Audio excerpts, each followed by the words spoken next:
know. We finished fishing. We finished fishing. Yeah, boy.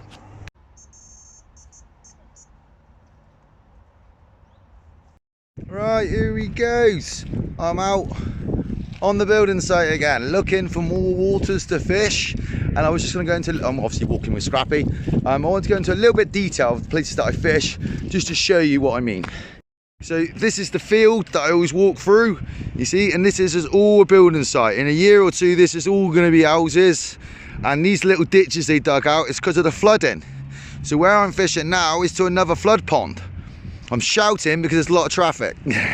Scrappy's looking at me like I'm a psycho. But yeah, basically this used to be all like this, right? I was just seeing deer tracks. This is why it's got me talking about it. So I used to see deer here all the time. Don't know, doubt they probably still come here, but as soon as the houses get built, they're gone. They come from the hills, walk across down these ditches, across the road into here. But this road never used to be here. This is called the runway. So this never existed. This is all just fields. Obviously none of this existed, you know what I'm saying. But this literally, on my YouTube videos, if you watch them, my first ever video, these houses are being built. And I was fishing these little ditches while these houses were being built. And this is why I'm always saying it's like a building site and stuff like that, because this is what's behind me. People don't get, they see the front, not behind. Look, this is literally going to be new houses.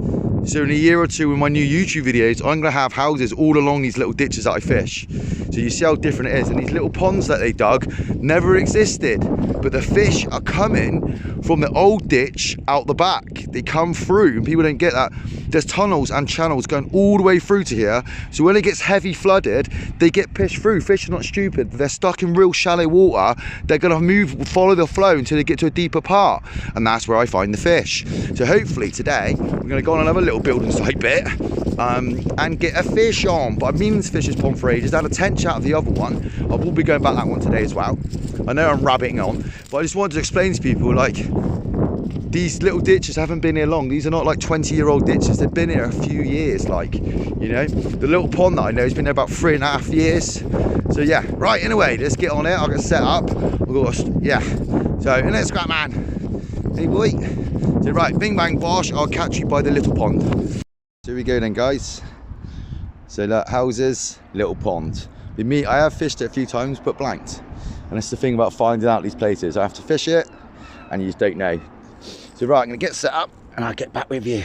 So we're gonna be float fishing just down here. Right, so I just blanked on that little bit. Gonna move over to the next bit. I've got loads to fish today, so hopefully we catch some fish, but this is what I'm saying, right?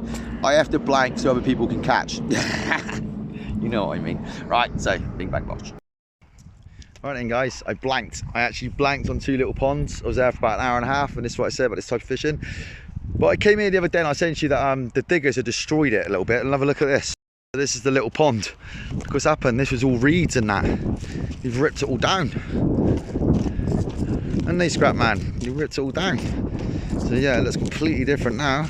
I don't know how I was going to fish. This was done about 2 or 3 days ago when I come here to do a video.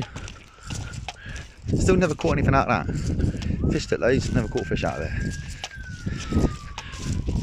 So yeah, weird why they took all the reeds out. I'm not quite sure why they did all that. Jesus, this looks horrible now. Look at it. This is where I used to do in the videos. Right here. Look at it. Cleared it right out. Right, anyway, let's have a go, innit? Alright, here we go then, guys. So everything's the same. The only difference is I'm going to be fishing mid-water. And then I'm going to change the depths and see can I fish right on the bottom.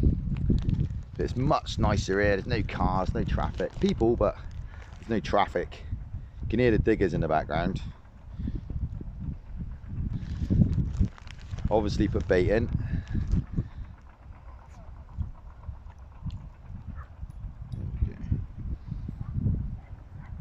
Yeah, there'd be a lot of dogs, mind.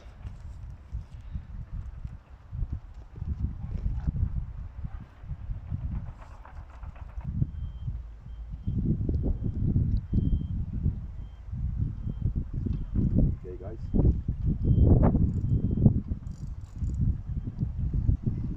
Oh, look at that.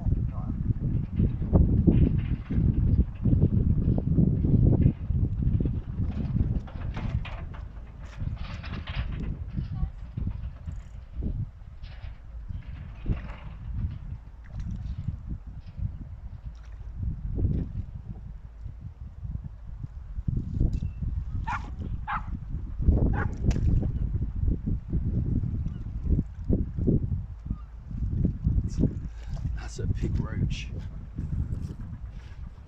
Hey guys, that is a clonker. I'm gonna say he's probably just under a pound. But yeah, look at that, buzzing. Glad I came here. Can hear the diggers in the background. So that's the second one now. Hopefully we can catch some more. But yeah, buzzing with this one. And that's why I love bringing my unhooking mat with me, because you never know what you're gonna get. Right, bing bang.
Guys, look at that.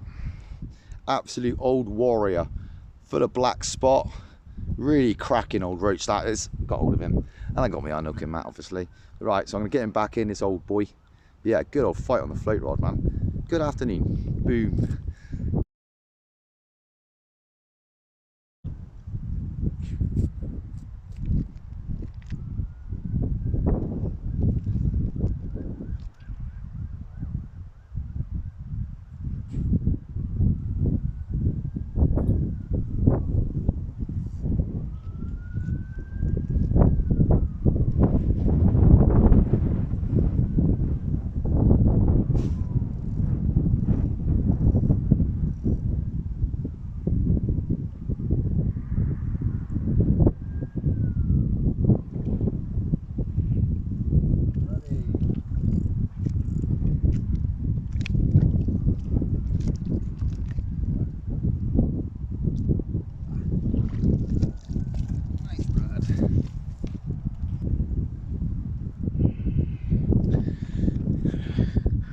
Mr. Rudd.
That's a big bream.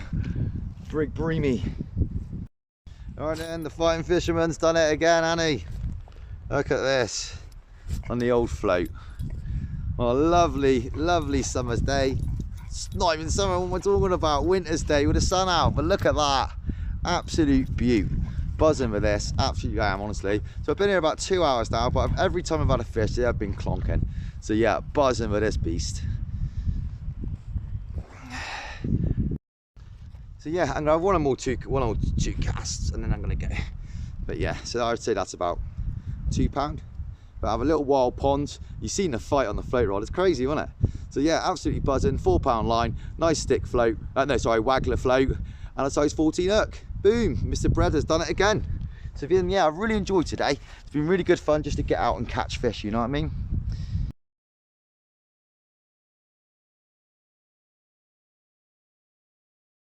Right, me and the scrap man are going now, aren't we, boy? So there's the little wild pond. I thought I'd just show you it. So there's the little slough. What comes in, they come in here, and sometimes, you know, obviously they travel along, come along here.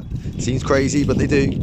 All the way through here, all the way through it, out to there, and then all to the little ponds and ditches that I fish. And that is why there's so many fish in these little places I fish, because this is an old ditch out the back where there's a lot of fish. In it, scrap man. And the other thing I was going to say to you, you always notice that I'm using size. I'm putting my hand here so I always know when I'm recording that I'm actually talking. Basically, that is a size 14 hook I'm always using, or size 12, yeah? And the reason why is, could you imagine using like one maggot and a size 22 hook? What do you think you're going to catch? You're going to catch minnows, or you're going to catch tiny little roach, like tiny things. And as you notice, I don't catch tiny little roach. It's because I put them off by putting a massive bait on. They ain't taking a size 14 hook with a massive bit of bread on. It just puts them off. And this is what I try to explain to people. This is why I always catch, like, you know, technically specimen fish, because I'm focusing on the biggest fish in the swim, not the smallest fish in the swim. I'm not trying to catch everything in the swim. I'm trying to catch the decent fish in the swim. If you're catching tiny fish, it will spook out big bream and roach. So you want to catch these bigger fish. Same with carp fishing. You don't want to be putting 1 grain of corn when you've got loads of bream in there, because you're going to get about 20 bream before you catch carp. You might catch carp, but if you put on, like, say 12 bits of corn and a size 12 hook, you're going to put some of them off. Do you know what I mean? It's all about trying to get the biggest fish out of the swim, in my opinion. Right, flip you around. Yeah, that's my my thoughts on fishing wild venues and stuff. If you're like me and I want to catch decent fish, I don't want to be using size 22 hooks and just tiny little gear, basically, because you're going to catch tiny fish, and you will. And I don't want to be catching minnows and tiny fish and giving me false bites and striking at tiny fish, because you can imagine it's going to spook the swim. This is not a commercial. This is not you know, a little canal that they got in these terrible lakes these days where I'm just sat there. It's a proper wild little place, so fish will spook out. So yeah, no size 22 hooks and 1 maggot. It's a massive piece of bread, size 14, catch specimen fish, bing bang push. Like and subscribe to my channel, Fighting Fisherman on Instagram, Fighting Fisherman number 9 on Instagram, and Fighting Fisherman on Facebook. Scrappy's doing one. Right, see you later, guys, bye bye.